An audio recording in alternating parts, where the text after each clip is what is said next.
Meu nome é Tariana Brocardo Machado, eu tenho 40 anos, faço aniversário dia 15 de janeiro, moro em São Paulo, pertinho da USP, trabalho com comunicação há tanto tempo quanto me formei, 20 anos e pouquinho.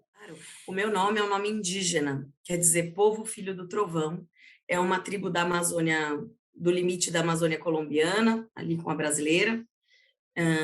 É uma tribo que não é dessas totalmente amistosas, assim, que vivem o tempo todo aqui, né, na interação com a gente, mas, óbvio, cada realidade tem as suas especificidades, e eu descubro muito sobre eles lendo na internet, porque é o nome da tribo e é o nome do idioma que eles falam também. Então, um dia eu chego lá. Eu nasci em São Paulo, e eu tive a oportunidade de, aos 6 anos, ir morar na França, porque o meu pai é professor da Universidade de São Paulo, e ele foi fazer o pós-doc dele na França, e nós fomos juntos, né, junto com ele. A família foi junto. Então, eu tive a oportunidade de estudar numa escola normal, minha mãe me colocou, né, minha mãe foi com a gente, ela estava fazendo doutorado na USP nesse período, aí ela trancou e nós fomos. E aí a gente conseguiu, enfim, ter uma vivência muito legal. Ela conduzia o dia a dia da casa, e a gente ficou 1 ano e meio lá. Fomos 2 vezes, ficamos 1 ano, depois ficamos mais 6 meses, porque meu pai foi ser professor convidado. Quando eu era criança, foi muito interessante, porque a gente foi parar numa escola falando francês com todas as crianças que são de lá, e eu não tinha a menor ideia de nenhuma palavra em francês. Então, as crianças foram muito generosas, porque elas me apontavam, olha um carro, aí falavam carro, olha uma borboleta, falavam borboleta. E assim, eu e meu irmão, que era menor que eu, fomos aprendendo o idioma. E aí chegou um momento em que a gente só falava francês entre nós. E porque era uma convivência dentro da escola, você passa o dia inteiro na escola lá, né? Então a gente passou a ter um idioma paralelo ao nosso dentro de casa, foi muito interessante. E a nossa relação familiar é muito próxima até hoje. E eu sou muito grata por essa oportunidade que meu pai me deu desde cedo, né, de ter até uma formação palatal diferente, porque quando você estuda outra língua, quando você é criança, até uma determinada idade, você tem a possibilidade de emitir fonemas, que quando você só fala um idioma, você não consegue. Então, isso também me deu a oportunidade de falar melhor outras línguas que eu fui estudar depois. Isso tem tudo a ver com comunicação, né? Aí eu voltei, passei o resto, né, enfim, o resto da minha infância em São Paulo, estudei em vários colégios, portanto, porque sai de um, vai para outro, volta, Uhum. né? Mudei muito de colégio, e aí a gente passou, enfim, fiz vestibular, fiz graduação de jornalismo na Casper Libero, e depois eu fui morar na Itália, passei 6 meses lá, e antes disso fui morar em Londres, passei 1 ano e meio lá. Então eu tenho algumas vivências internacionais por minha escolha, algumas e outra por ocasião da minha família.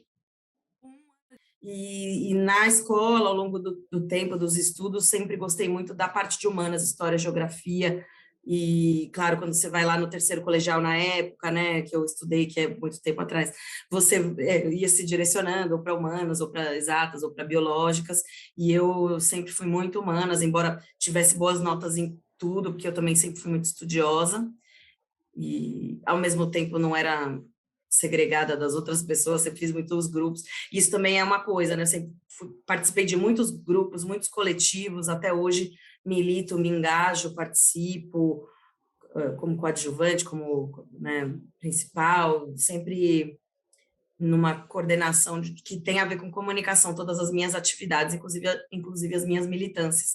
Então, eu não sei se eu saberia fazer outra coisa, possivelmente aprenderia, mas é muito gostoso fazer o que eu faço. Eu ia muito bem em redação, e eu acho que isso é um ponto comum entre a maior parte das pessoas que acabam fazendo jornalismo, e eu achava que eu ia mudar o mundo, tinha certeza. Estou tentando ainda não desistir, meus colegas já desistiram, eu não desisti.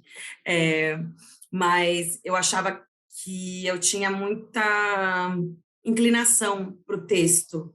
E aí o texto você ganha cada vez mais qualidade fazendo. Então, porque eu fiz muito, hoje o meu texto ele é bom de tanto que eu treinei, né? E isso aconteceu da faculdade para cá, é claro. Então, eu achava que era aquilo, e numa das primeiras aulas de português na faculdade, a professora falou, bom, todo mundo aqui é 10 em redação, tenho certeza. Então, a partir de agora, vocês são todos iguais, vamos baixar e começar daqui para frente, né? Para a gente não achar que a gente estava com a bola toda. Acho importante baixar um pouco a bola do jornalista do primeiro ano, né? A gente chega muito emocionado e depois a gente aprende que é trabalho, que é suor, que é refação. Mas foi uma experiência muito maravilhosa. E essa experiência primeira, né, com a comunicação, que não é só texto, né? Quando eu falo texto é a síntese do que a gente faz profissionalmente, mas também me edificou como um ser humano político, inserido nas lutas coletivas, sociais, e acho que esse é o grande legado de você estudar comunicação, é você participar da transformação e da política do seu país. Cheguei na ECA em 2014 para fazer mestrado. Eu trabalhava numa multinacional e eu fui visitar Chernobyl a passeio. E nessa viagem a Chernobyl, na van que leva as pessoas do centro de Kiev até a zona de exclusão, que levava, né, isso depois virou uma febre por causa do seriado da HBO, mas isso era em 2011, isso não havia ainda. Era uma coisa até meio estranha, assim, de fazer.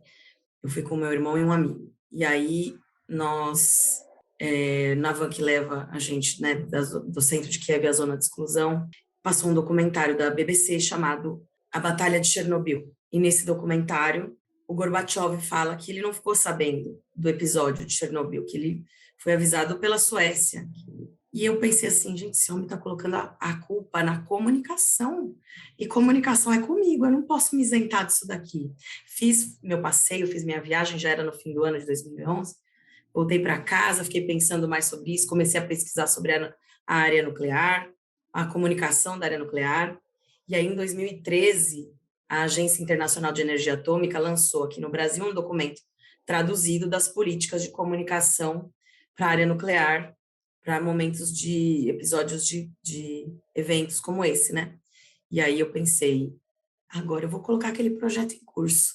Resgatei aquela memória, escrevi um projeto, fui para a ECA, peguei o edital, né? Abre todos os anos os editais, peguei o edital, acho que era lá por outubro, escrevi meu projeto de acordo lá com as normas e falei, eu vou pesquisar isso na Universidade de São Paulo, vai ser isso. Em 2014 eu passei. E aí eu vi o meu nome na lista, eu falei, eu não acredito, eu vou pesquisar isso na Universidade de São Paulo, é real. E eu vim. E aí eu fiquei na ECA, fiz o mestrado e fiz doutorado sobre esse tema. E aí não sobre a Ucrânia, né, sobre a Chernobyl, mas sobre a comunicação do setor nuclear no Brasil. Porque aí eu entendi que a gente tem uma carência muito grande disso. Então até hoje eu pesquiso isso, tendo já feito mestrado, doutorado, e pretendo continuar pesquisando dentro desse lugar de crise e risco, né, que também é um lugar que a gente pode pesquisar outras coisas. Foi assim que eu vim parar aqui, não foi eu tenho que fazer isso. Veio uma contingência de um tema que eu achei que eu tinha que dar conta de alguma forma, e eu vim dar conta na ECA, porque eu achei que aqui era o lugar para fazer isso. E quando eu resolvi prestar e conseguir passar na ECA, eu larguei tudo isso, falei, agora eu vou me dedicar à comunicação de risco, eu vou estudar, vou pesquisar, é isso que eu vou fazer. Tem alguns componentes, né? Tem o componente acadêmico per se, que é a parte de engrandecimento cultural e profissional e acadêmico, que é de leituras, de aulas, de compreensão do mundo, porque quanto mais você lê, mais você sabe que você não sabe nada, e aí mais você tem que ler para saber um pouquinho mais que nada, e aí mais você é desafiado pelas visões de um ou outro docente, com uma outra literatura. Então, isso me fez crescer demais como pessoa, e isso me faz até hoje crescer, porque até hoje eu preciso buscar e me aprimorar e continuo em contato com esses professores maravilhosos que eu tive na ECA, sem exceção. Todas as pessoas me ensinaram muito e seguem me ensinando, são meus mestres eternos, né? Essa, esse percurso de entrar sem saber nada e sair falando, nossa, tem muita coisa para aprender ainda, é incrível. E a gente ganha cada vez mais humildade nesse processo. Trouxe amizades profundamente importantes, interessantes e lindas, com professores e com os meus colegas de sala, colegas de orientação, colegas de grupo de pesquisa. Então, eu tenho amigos assim de todo tipo de campo de pesquisa, dentro e fora da comunicação, que a ECA me trouxe. Inclusive, pessoal da saúde pública, pessoas que vêm na ECA procurar comunicação científica, e também porque eu estava na ECA, eu fui para as outras unidades da USP. Isso também me expandiu como aluna e como ser humano, porque quanto mais a gente lida com a diversidade em todos os seus aspectos, mais a gente se enriquece, mais a gente consegue estar à frente do nosso tempo, né? E aí, colocando um terceiro aspecto, que é a questão da presença política como um ser político dentro da universidade e militar por essa universidade na nossa sociedade, porque a nossa sociedade está num momento de tendências conservadoras que a gente vem observando, e quanto mais a gente se organizar para militar pela universidade pública gratuita de qualidade e o ensino para todos, mais a gente se fortalece como instituição. A trajetória da gente, ela é um estica e puxa, né, profissional, e muitas vezes a gente está no comando, mas muitas vezes essas relações, como as que eu estabeleci na ECA, são fatores fundamentais para que a gente esteja onde está. Foi na ECA também que, por intermédio de um professor, que eu consegui um outro trabalho que eu tenho hoje, que é o da comunicação da FUVEST, né? Se não fosse a ECA na minha vida, esses textos que saem da FUVEST não seriam meus, seriam de outras pessoas. Eu estou no meio da aula, o professor super sério lá, explicando os conceitos, passando e tal, e aí eu sinto uma dor aguda, falei, ai, tomar um ar lá fora. Aí eu fui pro banheiro para, né, passar uma água no rosto, eu caí no chão do banheiro, fiquei deitada, tipo, uma meia hora, esperando a coisa acabar, porque eu estava morrendo e não dava para eu parar de morrer. Eu estava, tipo, no chão, assim, fiquei deitada no chão quando eu consegui tomar um ar que a crise passou, eu não sabia que era cálculo renal até aquele momento. Achei que fosse apendicite, qualquer coisa assim. Imagina, nunca imaginei que ia ter um cálculo. Mas sei lá, a gente não imagina, né? Aí eu levantei, fui na sala de aula e falei, professor, eu vou ter que me ausentar, porque eu não estou passando bem. Aí foram todos os colegas para a porta da sala, o que está acontecendo? Você quer ajuda? Eu falei assim, eu estava de carro, né? Eu dirigia. Naquele período eu estava com carro. Aí eu falei, não, eu estou indo para o hospital universitário. Não, você não quer que a gente te leve? Eu falei, não, eu vou rápido, eu vou parar na primeira vaga que eu achar. E assim fui, eu fui para o HU e larguei o carro ali na frente, entrei, já me debrucei na recepção e me acolheram lá dentro, e fizeram os exames e entenderam o que eu tinha, e aí me medicaram, e depois eu tive que fazer uma cirurgia. Então, esse foi um, um período... Gente, eu nem imaginava como seria isso, porque eu nunca nem me imaginei, assim, era uma coisa tão... um sonho tão grandioso, um lugar tão mágico, pelo seu potencial de pesquisa, pela sua respeitabilidade no país e no mundo, né? É uma unidade que não tem quem não conheça, não tem quem não tenha ouvido falar, não tem quem não admire a ECA, não queira estar presente nesse lugar. Então, quando eu me tornei parte disso, eu era tímida, eu falei, gente, eu estou aqui. E até hoje, assim, eu me belisco, eu sou parte desse lugar. Então, é uma honra muito grande, é um lugar de pertencimento. Eu não senti nada além de acolhimento, além de amor, porque é um ambiente, todos os ambientes têm as suas particularidades, né? Mas a ECA é um ambiente de muito acolhimento, de muito afeto. Eu fui muito acolhida pelos meus colegas da ECA. E os alunos, porque eu fui Pokémon, né? Como vocês comentam, eu fui Pokémon várias vezes. E eu amava ser Pokémon, os alunos não gostam muito dos Pokémons, tal, mas a gente ganha muito na interação com vocês, porque é na construção com vocês que a gente vai ganhar lá na frente, quando a gente for docente, né, de verdade, assumir uma turma nossa, que não é dos nossos orientadores ou professores, né, que a gente apoia sendo estagiário pai, a gente ganha muito no contato com vocês e ganha muito na troca, porque vocês são jovens e os jovens trazem o que tem de hoje. A gente é de ontem, a gente já não é mais de hoje. A gente está hoje, mas vocês são de hoje.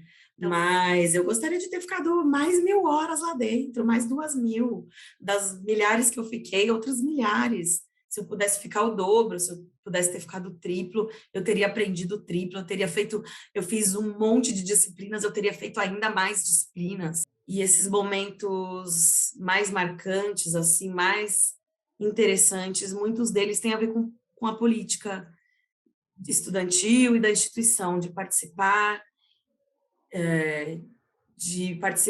dos encontros interunidades, né, com a NPG, e fazer essas organizações desses movimentos, principalmente nesse momento agora político, conturbado, né, de uns anos para cá, de militar pela educação pública, de não deixar essa peteca cair, porque isso, gente, é uma obrigação, é um voto de todos nós, é uma militância, isso precisa ser feito por todos nós, porque uma andorinha sozinha não faz verão. Meus sonhos são do tamanho do mundo, gente. Eu vou voltar para a ECA, a gente se vê por lá, eu vou voltar para o mundo acadêmico, eu vou continuar nessa trajetória.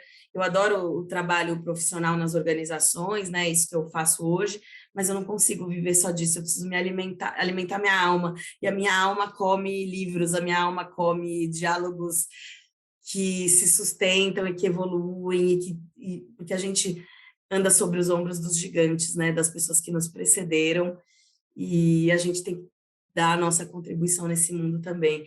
Então, meu futuro profissional, ele é híbrido, com certeza, ele participa tanto das organizações, né, de maneira formal, como do meio acadêmico, não há dúvidas para mim de que o meio acadêmico é o meu lugar. O meu sonho é que vocês sigam fazendo essa luta, essa resistência que a gente tem que fazer pela educação pública, pela escola pública de qualidade, pela saúde para todos, pelo país que a gente precisa viver. Meu sonho é que vocês sejam imbuídos desse espírito de luta que tantos dos nossos colegas que já passaram pela ECA nos deixaram, e vamos fazer uma homenagem para o Herzog aqui, então, né? Deixar essa centelha, essa luta que ele nos presenteou, para que a gente não deixe esse fogo se apagar, esse fogo é nosso. A gente tem que seguir carregando a tocha olímpica da luta pela educação, pela ciência e pelo Brasil. Muito feliz e realizada, estando entre vocês e estando entre nós, né? Esse lugar do nós, para mim, é o mais rico. Então, tá num auditório cheio de gente debatendo qualquer tema que seja, não precisa ser o meu, estarei lá, e meu futuro é híbrido.